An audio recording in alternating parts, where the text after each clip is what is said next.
My name is Hazel Carter, and 3 weeks ago I discovered something about my husband that completely changed my life. For 6 years, I worked overtime, skipped vacations, and saved every extra dollar I could. Little by little, my savings grew to $200,000, the future I had built for myself. Then one afternoon, my bank called. They said they were confirming a large transfer from my savings account. I told them there had to be a mistake. There wasn't. When I checked the balance, my account had $312 left. The rest was gone. Every dollar. And the person who authorized the transfer wasn't a hacker. It wasn't a stranger. It was my husband. When I confronted him that night, he didn't deny it. He didn't apologize either. He just looked at me and said, "My sister needed it more than you." I didn't scream. I didn't cry. Instead, I did something he never expected. I made sure the entire town would learn exactly what he had done. If you had asked me a month ago to describe my marriage, I would have said it was steady. Not perfect, but stable. My husband Ethan Carter and I lived in a small town called Brookfield, Ohio. The kind of place where people recognize your car before they recognize your face. Where the same 3 restaurants rotate their weekly specials and everyone knows when the high school football team wins. Ethan and I had been married for 6 years. We met at a charity fundraiser when I was 27. He was charming in a quiet way, polite, attentive, the kind of man who opened doors and remembered small details. On our first date, he asked about my career goals, and he actually listened when I answered. That mattered to me. I worked as a financial analyst, which meant my days were full of spreadsheets, risk reports, and long hours staring at numbers most people would find painfully boring. But I loved it. Numbers make sense. They follow rules. People don't always. From the outside, Ethan and I looked like a successful couple building a life together. We owned a modest house on Willow Creek Drive, had a golden retriever named Milo, and hosted the occasional backyard barbecue for neighbors on summer weekends. Nothing flashy, just normal. Or at least, that's what I believed. One thing Ethan always insisted on was keeping separate personal savings accounts. At the time, it sounded reasonable. Financial independence is healthy in a marriage. He once told me while we were signing paperwork at the bank. We'll still share household expenses, but we should each have our own safety net. I agreed. My savings account became something personal, something I built quietly over the years. I started it long before Ethan and I got married. Every bonus from work, every tax return, every freelance project I took on during weekends. Little by little, the balance grew. At first it was $10,000, then $50, then $100, and eventually, $200,000. It wasn't just money, it was my security, my future. The thing that made me feel safe no matter what happened in life. Ethan knew about the account, of course. You can't hide something like that in a marriage. But he never seemed particularly interested in it. Whenever the topic came up, he would shrug. "You're the numbers person, Hazel," he'd say with a smile. "I trust you." Looking back now, I realize something. He trusted me to manage the money, but he also made sure he had access to it. 3 years earlier, when we refinanced our home mortgage, the bank required several documents linking our financial profiles. During that process, Ethan convinced me to sign a form granting him secondary authorization on my savings account. "It's just for verification purposes," he said casually while sliding the paperwork across the kitchen counter. I remember hesitating for a moment. Not because I didn't trust him, because I barely understood why the bank needed it. But Ethan explained everything with such confidence that I eventually signed without thinking twice. After all, he was my husband. Why would I question him? Around that same time, Ethan's younger sister, Lily Brooks, started appearing in our lives more often. Lily was 3 years younger than Ethan, energetic, emotional, and always surrounded by some kind of drama. One month she was launching a boutique candle business. The next month she was quitting to pursue online marketing. Then she tried real estate. Then event planning. None of it ever lasted long. Whenever one of her projects collapsed, she ended up at our kitchen table, drinking coffee and venting about how unfair the world was. Ethan always defended her. "She just needs the right opportunity," he would say. At first, I tried to be supportive. Family helps family, right? But after a while, I started noticing a pattern. Every few months, Lily would ask Ethan for help. Sometimes it was small things. A few $100s. Advice about a lease. Borrowing our spare bedroom for a week. Ethan always said yes. I didn't love it, but I didn't fight it either. because none of it seemed serious. Until the day Ethan came home with news that changed everything. Lily's landlord kicked her out, he told me one evening while hanging his coat by the door. I looked up from my laptop. Evicted? He nodded. She fell behind on rent. The landlord finally gave her notice. I sighed, closing my spreadsheet. That's awful. Ethan sat down across from me at the kitchen table. For a moment, he didn't say anything. Then he said the sentence that would later echo in my mind again and again. She just needs a stable place to live, Hazel. Something permanent. At the time, I thought he meant helping her find an apartment. Maybe co-signing a lease. Maybe helping with a deposit. What I didn't realize was that Ethan had already made a decision. A decision that involved $200,000. And a future that wasn't his to spend. The phone call came on an ordinary Tuesday morning. Nothing dramatic. Nothing that hinted my life was about to change. I was sitting at the kitchen counter with my laptop open, reviewing quarterly reports for work. Milo was asleep by the back door. The dishwasher hummed softly, and the smell of coffee filled the room. It was the kind of quiet morning I had experienced hundreds of times. Then my phone rang. The caller ID showed the name of my bank. I almost ignored it. Banks usually call about routine things, credit card offers, verification questions, reminders about account updates. But something made me answer. Hello, this is Hazel Carter. A polite woman's voice responded. Good morning, Miss Carter. This is Melissa from First River Bank's verification department. We're calling to confirm a large transfer from your savings account yesterday. My fingers paused over the keyboard. A transfer? Yes, ma'am. A wire transfer totaling $200,000. For a second, I thought she had the wrong account. That must be a mistake, I said calmly. I haven't authorized any transfers. There was a brief pause on the other end of the line. I understand, Miss Carter. Let me just confirm some details. She asked for my date of birth, my address, the last 4 digits of my social security number. I answered automatically, my stomach tightening with each question. Thank you, she said after typing something into her system. According to our records, the transfer was authorized yesterday morning at 10:14 a.m. That's impossible, I said. Would you like me to read the authorization name on the transaction? Yes. Another pause. Then she said it. Ethan Carter. My husband. The kitchen suddenly felt too quiet. I looked across the room at the framed photo hanging above the dining table. Ethan and me on our wedding day, smiling at the camera like we had the rest of our lives figured out. My voice came out slower this time. You're saying my husband transferred $200,000 from my account? Yes, ma'am. He is listed as an authorized secondary user on the account. My chest tightened. Can you tell me the destination account? I can provide the general information, yes. I gripped the edge of the counter. The funds were wired to a property closing account through Millbrook Title Services. A property closing. For a moment, I didn't understand. Then the pieces started fitting together. Property closing. Real estate. Ethan worked in real estate. And, suddenly, I remembered the conversation we had a week earlier. The one about Lily needing a permanent place to live. My heart started beating faster. Can you tell me the current balance of my savings account? I asked. There was the sound of typing again. Your current balance is $312.48. I stared at the coffee mug in front of me. The steam had already disappeared. $200,000. Gone. Years of work. Years of saving. All of it gone in a single transaction. Miss Carter? The woman said gently. Would you like us to open a fraud investigation? For a moment, I almost said yes. Because fraud sounded easier than the truth. Fraud meant a stranger. A hacker. Someone I had never trusted. But the name on the authorization form wasn't a stranger. It was my husband. So I said the only thing that made sense. No. The woman hesitated. Are you sure? Yes, I said quietly. Because if Ethan had taken that money, there was only one thing left to do. I needed to look him in the eye and ask him why. And I needed to hear the answer directly from him. That evening, when Ethan walked through the front door, I already knew everything. What I didn't know yet was that his explanation would hurt even more than the theft itself.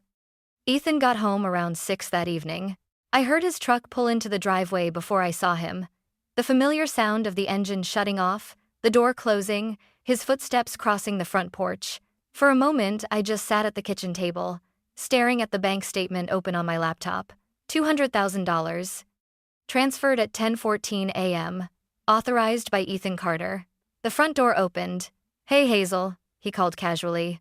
Milo ran to greet him, tail wagging like nothing in the world had changed. Ethan walked into the kitchen a second later, tossing his keys onto the counter. "Long day," he said, loosening his tie. "The market's been crazy this week." I watched him for a few seconds. He looked completely normal, relaxed, unbothered. Like the man who had walked into our house was the same man who had left that morning. But he wasn't. "Did you transfer money from my savings account yesterday?" I asked. The question hung in the air between us. Ethan paused for a moment, then opened the refrigerator. "Yeah," he said casually, pulling out a bottle of water. "Just, yeah. No hesitation. No explanation." My fingers tightened around the edge of the table. $200,000, Ethan. He took a sip of water, leaning against the counter. "I know. You emptied the account." He shrugged slightly. "Pretty much." For a moment I waited for him to laugh. To say it was a misunderstanding. To explain that the money was being moved somewhere safe. But he didn't. Instead, he said the one thing that made everything suddenly clear. "I bought Lily a house." The words landed quietly, like they were supposed to make sense. Like they were perfectly reasonable.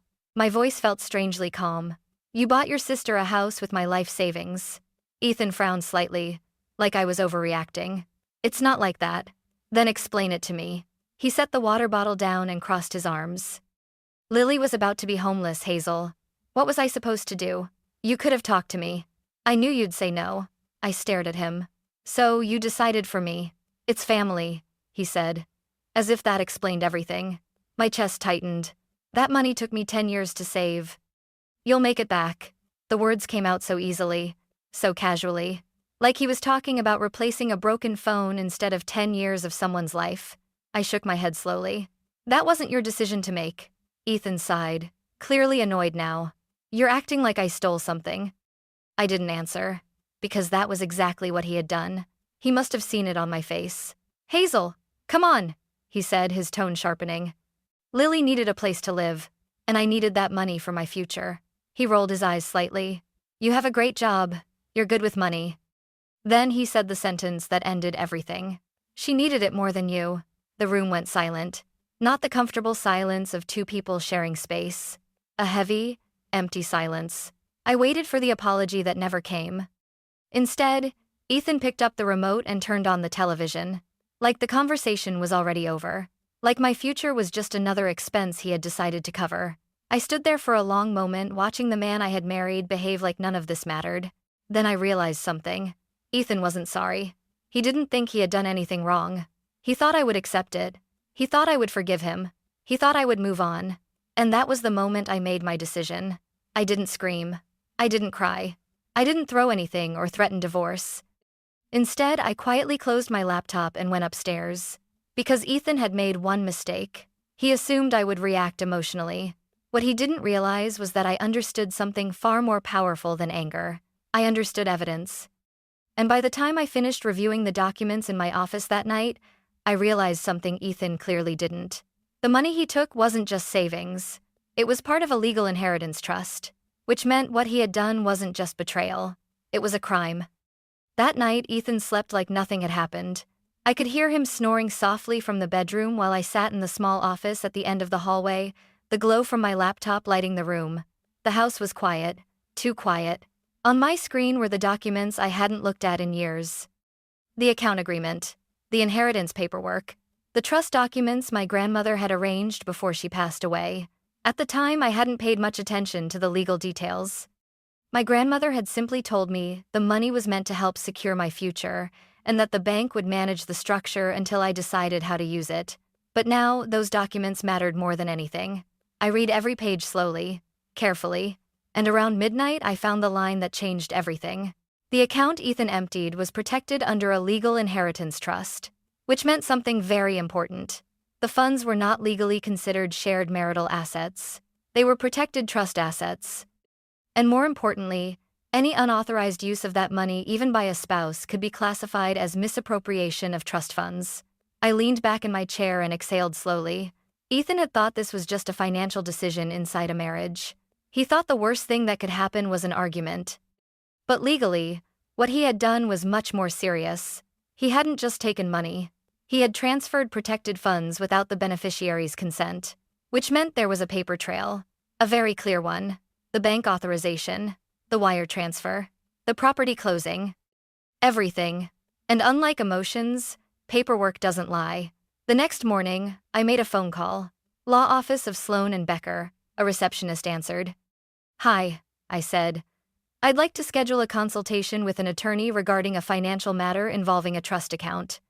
2 hours later, I was sitting across from Margaret Sloan, a woman in her early 60s with silver hair and the calm, observant expression of someone who had seen every kind of legal disaster imaginable. She reviewed the documents silently, page by page. Occasionally, she would underline something or make a small note in the margin. The office was quiet except for the soft sound of paper turning. Finally, she placed the final document on the table and folded her hands. "Hazel," she said gently, "can I ask you a few questions?" "Of course. Did you authorize this transfer?" "No." "Did you sign any document giving your husband permission to use trust assets for real estate purchases?" "No." She nodded slowly. "And the property purchased with the funds, do you know whose name is on the title?" "I checked the county records this morning," I said. "It's in Ethan's name." Margaret leaned back in her chair. For a moment, she studied me carefully. Then she said 5 words that made my heart pound. "Hazel, this is serious." "How serious?" She slid the trust agreement toward me and tapped one paragraph with her pen. "This account is protected under fiduciary trust law," she explained. "The person responsible for the funds must act solely in the beneficiary's interest." "I'm the beneficiary." "Yes." She paused. "Which means transferring $200,000 to purchase property for someone else could legally qualify as financial fraud involving trust assets." The word fraud echoed in my head. My husband. Fraud. I swallowed. "What happens now?" Margaret's expression remained calm. "That depends on what you want to do." "What are my options?" She raised one finger. "Option 1. We file a civil lawsuit and recover the funds through the court system." A second finger. "Option 2. We pursue criminal charges through the district attorney's office." I stared at the table for a long moment. Part of me still hoped Ethan would realize what he had done and fix it himself. But another part of me remembered his voice from the night before. "She needed it more than you." Margaret watched my expression carefully. "I should also mention something else," she said. "What?" "Because the funds were used in a real estate purchase, the property itself can be frozen during litigation." "Meaning?" "Meaning the house your husband bought may legally be considered part of the case." The realization settled slowly. Ethan thought he had solved his sister's problem. Instead, he had created a legal mess big enough to swallow all of us. Margaret closed the folder. "Hazel," she said, "before we proceed, there's one more question you should think about." "What's that?" "Are you trying to save your marriage? Or are you ready to tell the truth about what happened?" I thought about Ethan sitting on the couch the night before, acting like my future was just another expense he could reassign. Then I looked back at Margaret. "I'm not trying to save anything," I said quietly. "I'm trying to make sure the truth comes out." Margaret nodded once. "In that case," she said calmly, "we're going to need a strategy. And the first step in that strategy would happen in a place Ethan never expected. His sister's housewarming party." 2 weeks later, Ethan told me we had plans. "Saturday evening," he said while tying his tie in the bedroom mirror, "Lily's hosting a housewarming party." I was sitting on the edge of the bed, pretending to scroll through my phone. "A party?" I asked quietly. "Yeah," he said. "She wants to thank everyone who helped her." Everyone who helped her. The sentence almost made me laugh. I had already spent the last 14 days meeting with Margaret Sloan, gathering documents and reviewing every detail of the bank transfer. The legal complaint was prepared. The evidence folder was complete. All that remained was timing. Margaret had given me one piece of advice before I left her office the previous week. "People like your husband rely on private conversations," she said. "They expect arguments to stay inside the house." She paused before adding something that stayed with me. "But public truth is very hard to control." That's when I knew exactly when the truth needed to come out. At the party. "Sure," I said to Ethan that evening. "I'll come." He looked relieved. For the first time since our argument, he probably believed things were settling down. Maybe he thought I had accepted what happened. Maybe he thought I had forgiven him. Or maybe he simply believed I wouldn't dare cause a scene. Small towns are funny that way. People care deeply about appearances. And Ethan had always cared about his reputation. By the time we arrived at Lily's new house, the driveway was already full. Cars lined both sides of the quiet suburban street. Soft music drifted from inside the house, and through the windows I could see people moving around with wine, glasses, and plates of food. The house itself was beautiful. 2 stories, fresh white paint, a wide porch with hanging lights. Exactly the kind of place someone might buy if they suddenly had access to $200,000. Ethan placed his hand lightly on my back as we walked toward the door. "Try to enjoy tonight," he said softly. I almost smiled. Inside, the house was crowded with about 30 people. Neighbors. Friends. A few of Ethan's coworkers from the real estate office. And Lily standing in the middle of the living room like the proud owner of a dream she hadn't earned. When she saw us, she rushed over. "Hazel," she said, hugging me quickly. "Isn't the house amazing?" "It is," I said honestly. Because it was. The kitchen had marble counters. The living room had a fireplace. And the backyard, visible through the glass doors, was large enough for a small garden. Lily laughed happily. "I still can't believe Ethan made this happen." I looked across the room at my husband. He was shaking hands with one of his coworkers, smiling like a man who had just closed the biggest deal of his career. For a moment, I wondered if he realized how fragile that smile really was. People moved through the house, complimenting the space. "This place is gorgeous." "You're so lucky, Lily. Ethan really came through for you." Each comment landed like a small echo. Around 8 o'clock, Lily clinked a fork against a glass. "Everyone," she called excitedly. "Thank you for coming tonight." The room gradually quieted. She wrapped an arm around Ethan's shoulder. "I just want to say how grateful I am," she said. "My brother stepped in when I needed help the most. Without him, I wouldn't be standing here in my own home." Several people clapped. Someone raised a glass.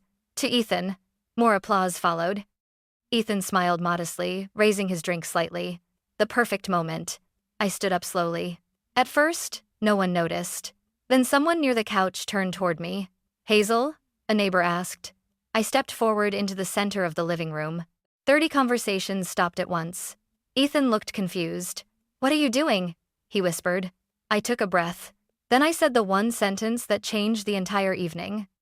"Actually," I said calmly, "this house was bought with money Ethan transferred from my inheritance trust without my permission." The silence that followed was immediate, heavy, like the air had been pulled out of the room. Several people glanced at Ethan. Others looked back at me. Lily blinked in confusion. "What?" she said softly.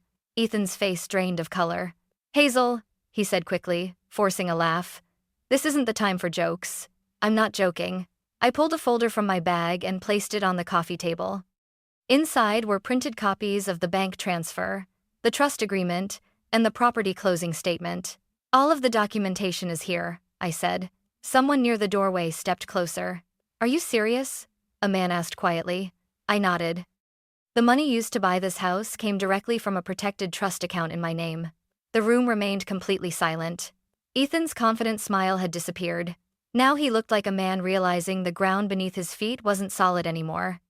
"Hazel," he said again, his voice tense. "We can talk about this later." "No," I replied calmly. "We're talking about it now."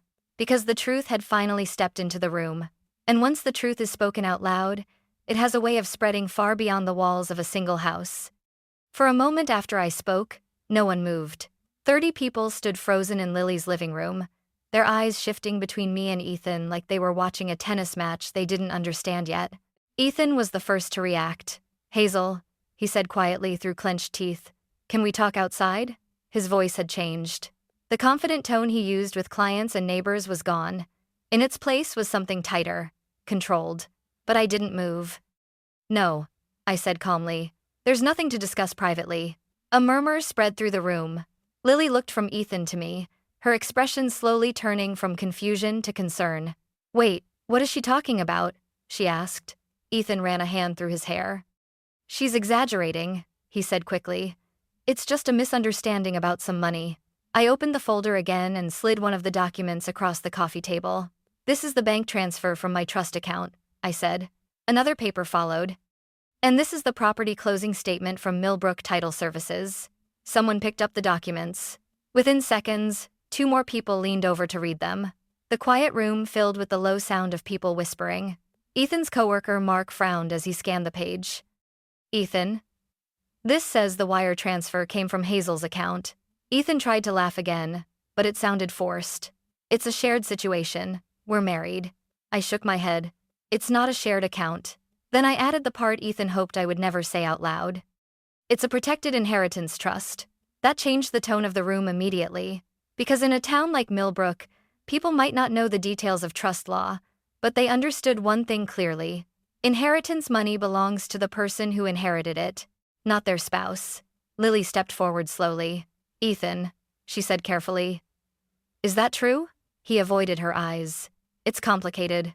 Did you use Hazel's money to buy this house? The silence that followed was his answer. Lily's face drained of color. I thought you said it was an investment, she whispered. Ethan didn't respond. Across the room, someone quietly pulled out their phone, then another, and another. Small towns don't need social media to spread news. But once phones come out, the speed multiplies. Within minutes, people were texting, whispering, calling friends who weren't even at the party. The room that had started the evening celebrating Ethan was now watching him like a stranger. He finally turned toward me, anger replacing his earlier confidence. You're embarrassing us, he said sharply. I met his gaze. No, I replied calmly. You did that yourself. That's when Lily spoke again. Her voice sounded smaller now. You told me you were helping me, she said. You said the money came from a business deal. Ethan rubbed his forehead. Lily, I'll explain later. But the explanations were already too late. Because one of Ethan's coworkers had quietly walked toward the window with his phone pressed to his ear. I overheard part of the conversation.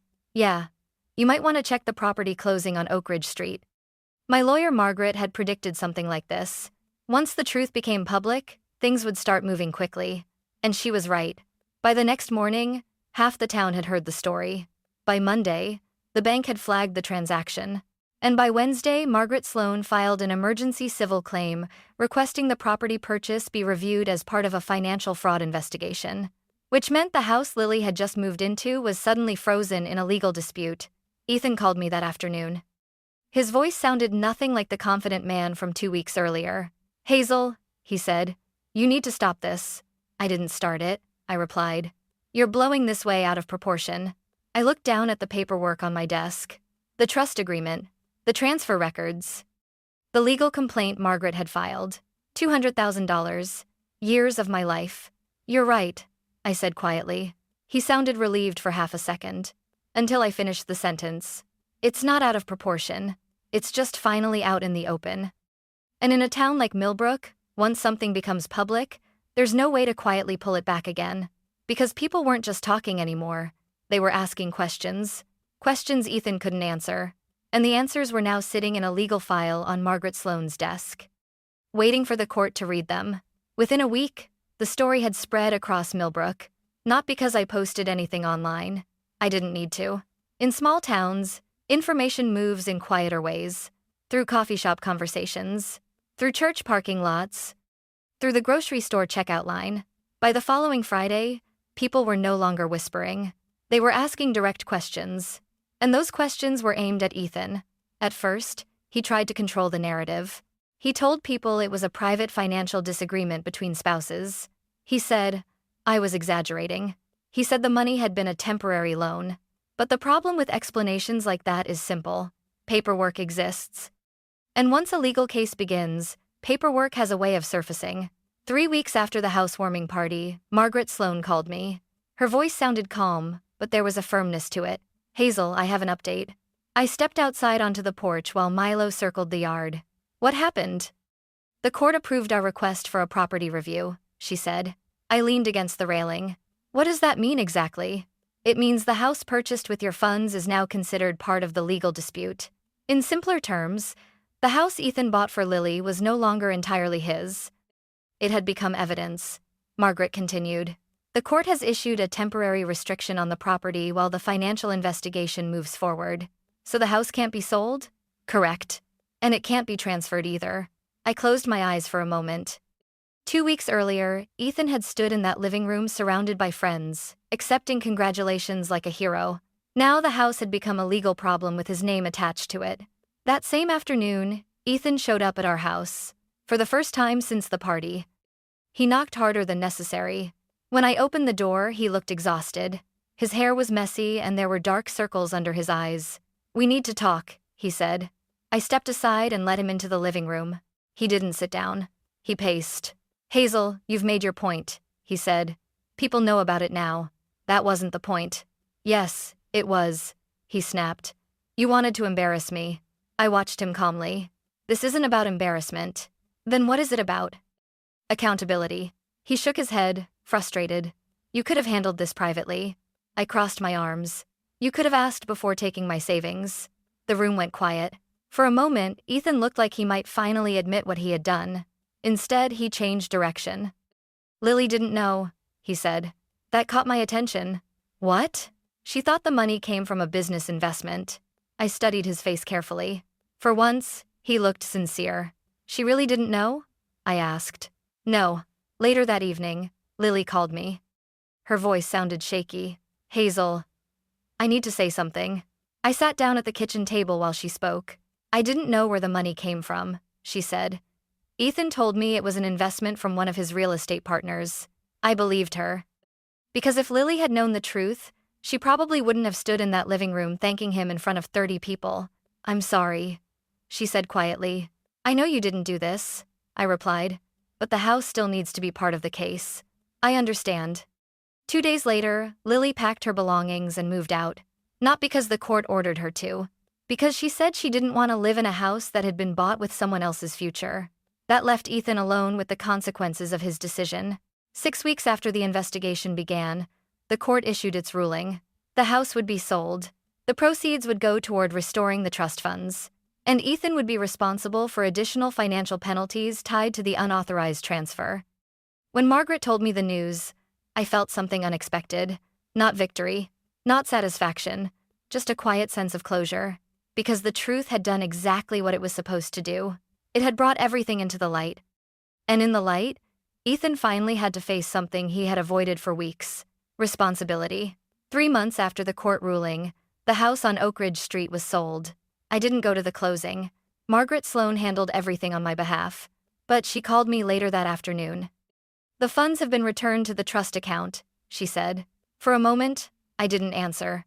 I was sitting in my car outside the office building where I worked, watching people walk across the parking lot like it was any normal Tuesday. After everything that had happened, the world somehow kept moving. "All of it?" I asked quietly. "Every dollar that came from the trust," Margaret confirmed. "Plus the penalties the court ordered." I let out a slow breath. The number in my bank account had never been the most important part of the story. What mattered was that it had been taken without my consent. And now, legally, it had been returned. That same week, my divorce from Ethan was finalized. There was no dramatic courtroom moment. No shouting. No long speeches. Just paperwork, signatures, and the quiet ending of a marriage that had stopped being a partnership long before the money disappeared. Ethan didn't try to fight the divorce. From what I heard, he had moved into a small apartment on the other side of town. People in Millbrook still talked about the situation occasionally, but the conversations had started to fade. Small towns move on eventually. New stories replace old ones. The one person I heard from again was Lily. She sent me a message a few weeks after the house sold. "I hope someday you can forgive Ethan," she wrote. "But I understand if you can't." I read the message twice before replying. "This isn't about forgiveness," I wrote back. "It's about choices." Because the truth was simple. Ethan had made a choice the moment he decided my future was something he could spend. And I had made a choice the moment I decided not to stay silent about it. Today, my life in Millbrook looks very different. I still live in the same house. Milo still runs across the backyard every morning. And I still work the same job, staring at spreadsheets and financial reports most of the day. But there's one thing that changed. I understand something now that I didn't understand before. Trust in a marriage isn't just about love. It's about respect. Respect for boundaries. Respect for decisions. Respect for the life someone else is building. Ethan thought I would stay quiet. He thought I would accept what he had done because we were married. Instead, I told the truth. And sometimes the truth doesn't just solve a problem. Sometimes it redraws the entire future. Mine, for the first time in a long time, belongs completely to me again.